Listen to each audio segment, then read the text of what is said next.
Good morning everyone. आज हम voice change सीखेंगे। वॉइस चेंज में वर्ब के माध्यम से ये समझते हैं कि यहाँ पर सब्जेक्ट काम कर रहा है या ऑब्जेक्ट काम कर रहा है। एग्जाम्पल से समझते हैं, जैसे Ram is beating. Ram is being beaten.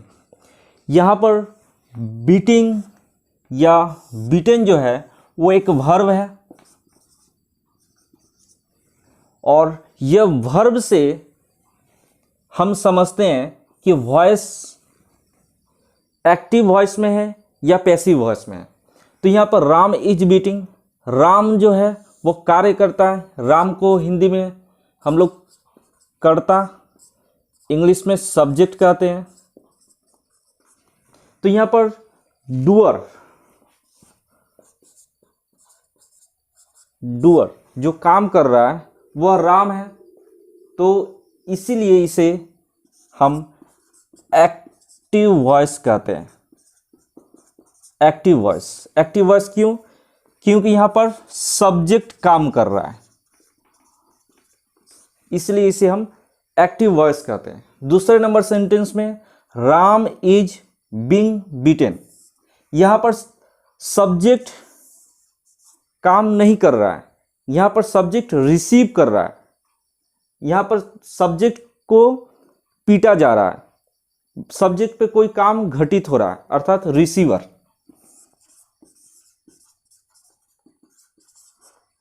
यहाँ पर सब्जेक्ट जो है एज ए रिसीवर है,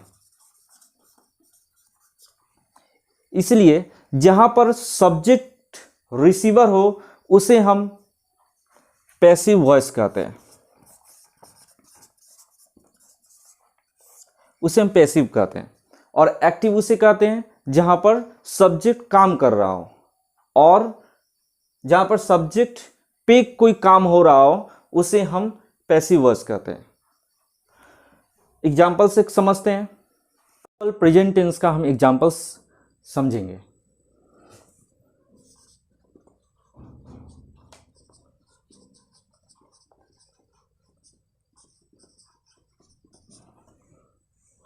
इसका स्ट्रक्चर में सब्जेक्ट, उसके बाद मेन वर्ब के साथ ईएस या एस जुड़ जाता है, फिर ऑब्जेक्ट यूज होता है। इसका पैसिव के रूप में ऑब्जेक्ट के साथ एम, इज या आर, फिर पास्ट पार्टिसिपल का दैट मीन्स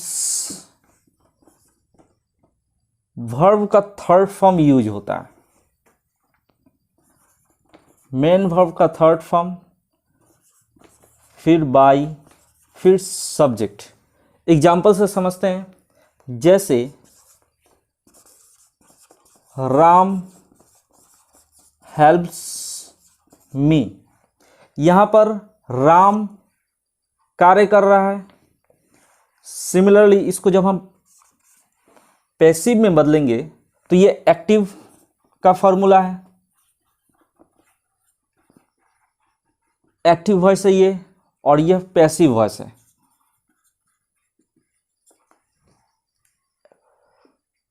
तो इस स्ट्रक्चर के अनुसार सब्जेक्ट के जगह पर ऑब्जेक्ट हो जाएगा।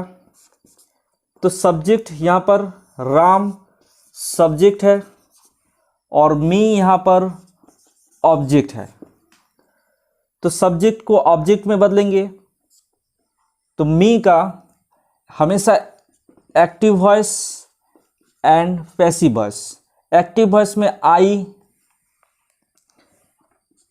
का मी हो जाएगा ऑब्जेक्ट, वी का अस हो जाएगा, यू का यू ही रहता है, दे का देम हो जाता है, ही का हिम में चेंज हो जाएगा, और सी का हर में चेंज हो जाएगा। तो उस प्रकार मी जब सब्जेक्ट की जगह पर आएगा तो यह आई में बदल जाएगा। आई के साथ ये तीनों में से कोई एक यूज होगा, आई एम। उसके बाद मेन वर्ब का third form, that means past participle. तो हेल्प्स का थर्ड फॉर्म क्या होगा, हेल्प्ड। उसके बाद फिर बाई यूज होगा। बाई यूज होने के बाद सब्जेक्ट जो है, ये सब्जेक्ट यहां पर ऑब्जेक्ट के रूप में चला आएगा। दैट मीन्स सब्जेक्ट का जगह यहां पर ऑब्जेक्ट के रूप में आ जाएगा। तो यहां पर राम है तो रामी होगा। फर्स्ट एग्जाम्पल्स है, ये हो गया एक्टिव वॉइस का एग्जाम्पल ए भी, और ये पैसिव वॉइस का एग्जाम्पल। पैसिव वॉइस का example, I help you, I help you. 2 number example, C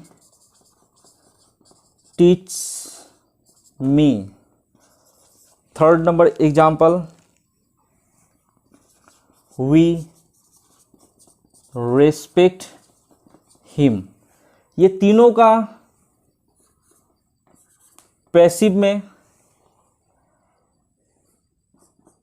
you are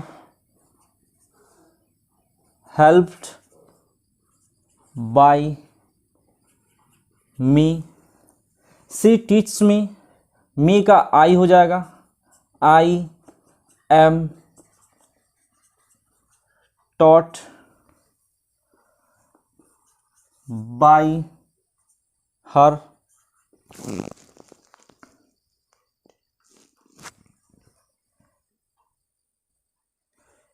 we respect him का he is respected by us. तो यह एफर्मेटिव का एग्जाम्पल्स था, प्रेजेंट इंडेफिनिट या सिंपल प्रेजेंट टेंस का। ये कुछ एग्जाम्पल्स को समझने की आप कोशिश कीजिए। पीडीएफ का फाइल डिस्क्रिप्शन बॉक्स में है। कोई दिक्कत होने से आप टेलीग्राम चैनल से मुझसे पूछ सकते हैं। Thank you.